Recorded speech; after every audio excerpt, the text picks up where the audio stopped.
বিশ্বের ঘটে যাওয়া সব ঘটনা নিয়ে নাগরিক সারা বিশ্ব সংবাদে স্বাগত। আপনাদের সঙ্গে আছি আমি ইরতিফা রহমান। জাতিসংঘ সাধারণ পরিষদের ৮০তম অধিবেশনের চতুর্থ দিনে গাজায় ইসরায়েলের আগ্রাসন ছিল আলোচনার কেন্দ্রবিন্দু। নেতানিয়াহুর ভাষণ বর্জন করলেন বহু দেশের প্রতিনিধি, আর বিভিন্ন রাষ্ট্রপ্রধান গাজায় গণহত্যা বন্ধ ও দ্বিরাষ্ট্রভিত্তিক সমাধানের দাবি তুললেন।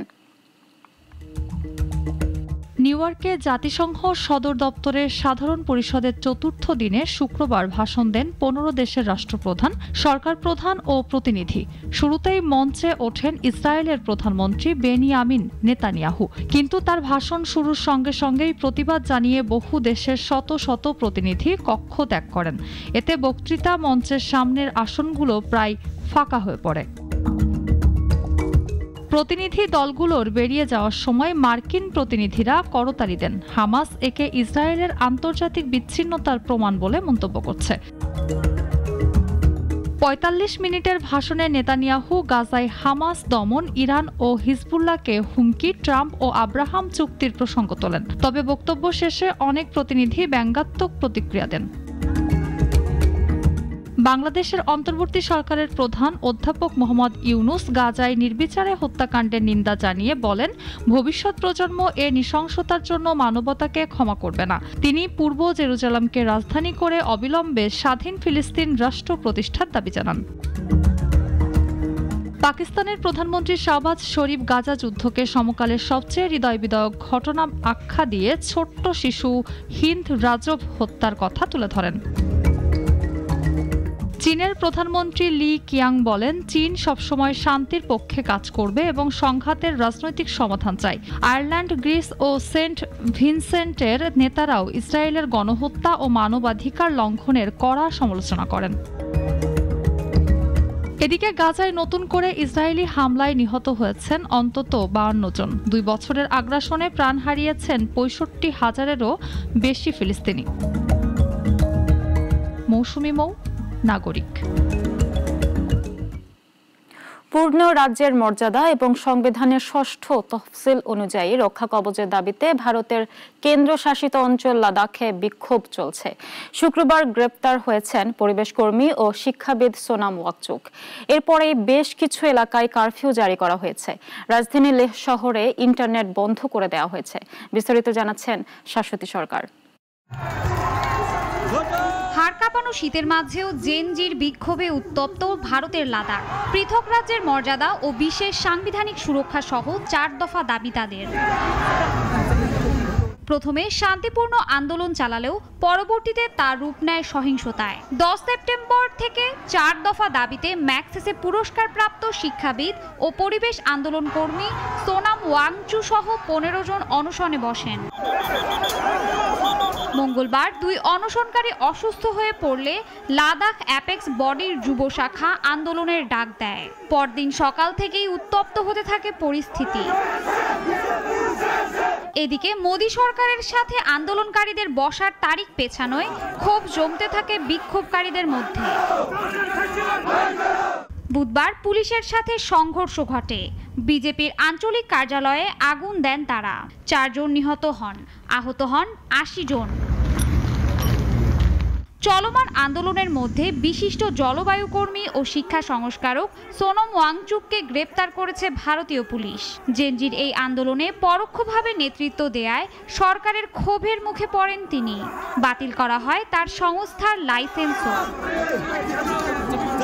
ওয়াংচুকের গ্রেপ্তারের পর লেহ শহরে ইন্টারনেট সেবা বন্ধ করে দেওয়া হয়েছে।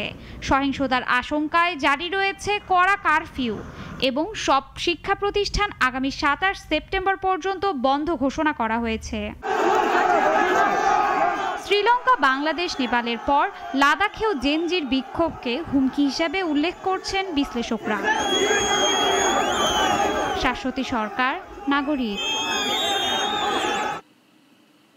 শারদীয় নবরাত্রির পঞ্চম দিনে ভারতের বিভিন্ন প্রান্তে ভক্তি আর উৎসবের রং ছড়িয়েছে।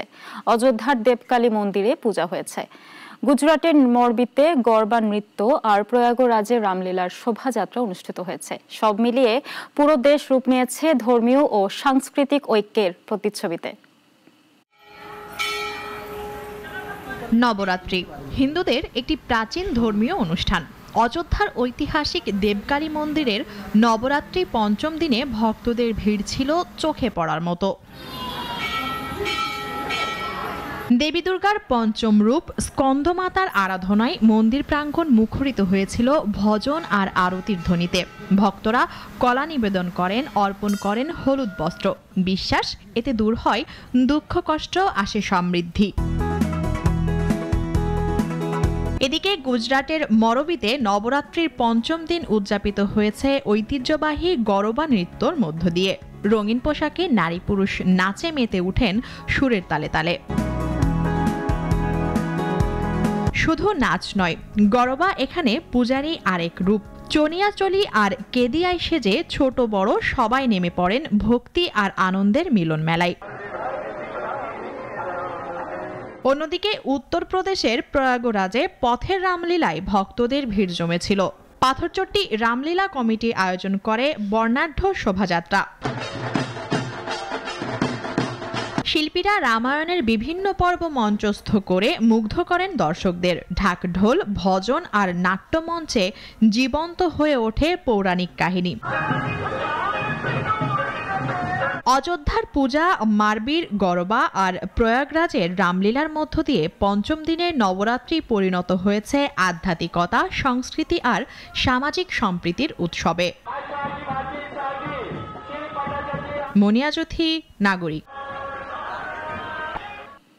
বাংলাদেশে ঠেলে পাঠানো 2 পরিবারকে 4 সপ্তাহের মধ্যে ভারতে ফেরত নেয়ার আদেশ দিয়েছে কলকাতা হাইকোর্ট। এ নিয়ে কেন্দ্রীয় সরকারের আদেশ খারিজ করেছে আদালত। গতকাল বিচারপতি তপব্রত চক্রবর্তী এবং ঋতব্রত কুমার মৃত্যের বেঞ্চ রায়ে বলেন, তাড়াহুড়ো করে বিতরণ প্রক্রিয়া চালানো আইনের স্পষ্ট লঙ্ঘন।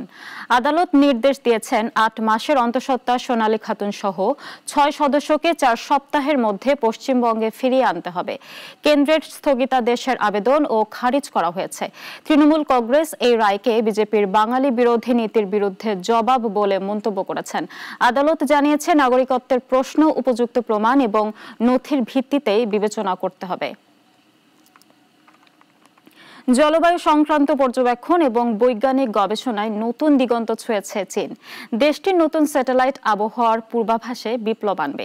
আর্কটিক অভিযানে মেরু অঞ্চলের পরিবেশ নিয়ে গবেষণা চলছে।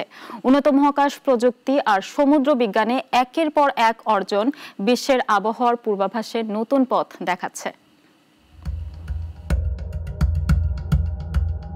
আবহাওয়া পর্যবেক্ষণে নতুন মাইলফলক স্থাপন করল চীন। শনিবার সকালে উত্তর পশ্চিমাঞ্চলের চিউছুয়ান স্যাটেলাইট উৎক্ষেপণ কেন্দ্র থেকে সফলভাবে মহাকাশে পাঠানো হলো ফেংইউয়েন 308 satellite. Long March 4C career রকেটের মাধ্যমে উৎক্ষেপিত এই স্যাটেলাইট কক্ষপথে প্রবেশ করেছে। এতে রয়েছে 9টি রিমোট সেন্সিং পেলোড। এগুলো ব্যবহার হবে আবহাওয়ার পূর্বাভাস, বায়ুমণ্ডলের রাসায়নিক উপাদান বিশ্লেষণ এবং জলবায়ু পরিবর্তন গবেষণায়। চীনা মহাকাশ সংস্থা বলছে, এই স্যাটেলাইট কার্যক্রম শুধু দেশীয় নয়, বরং বৈশ্বিক আবহাওয়া পূর্বাভাস, জলবায়ু পরিবর্তনের মোকাবিলায়ও বড় ভূমিকা রাখবে। দুর্যোগ প্রতিরোধ ও প্রমোশন সক্ষমতাও বাড়াবে বহুগুণ। এদিকে আর্কটিক জলবায়ুর বিশ্লেষণও বড় সাফল্য পেয়েছে চীন। শুক্রবার সাংহাইয়ে ফিরে এসেছে গবেষণা জাহাজ আইসব্রেকার সুয়েলং 2। এর মাধ্যমে শেষ হলো উত্তর মেরুতে চীনের পঞ্চদশ বৈজ্ঞানিক অভিযান। এবারের মিশনে অংশ নেয় আরও কয়েকটি বিশেষ জাহাজ। আইসব্রেকার জাহাজ চিটি পথ দেখিয়েছে মানবচালিত সাবমার্সিবল সিংহাই 1 এবং গবেষণা জাহাজ থামসুও 3কে। জাতীয় গবেষণা কর্মসূচির আওতায় প্রথমবারের মতো আর্কটিকের বরফাচ্ছন্ন অঞ্চলে মানবচালিত গভীর সমুদ্র ভাইভ সম্পন্ন করেছে সিংহাই 1। বিজ্ঞানীরা বলছেন, এই সাফল্য জলবায়ু পরিবর্তন, সমুদ্র বিজ্ঞান এবং ধ্বংসপ্রবণ পরিবেশ গবেষণায় নতুন দিগন্ত খুলে দিবে। মহাকাশ থেকে গভীর সমুদ্র প্রযুক্তি, গবেষণা আর উদ্ভাবনে নিজেদের সক্ষমতা প্রমাণ করছে চীন। নাবিলা মারজুক, নাগরিক। নাগরিক সারা বিশ্ব এখন এ পর্যন্তই। এরপর সন্ধ্যা ৬টায় নাগরিক সংবাদ দেখার আমন্ত্রণ রইল। সবাইকে ধন্যবাদ।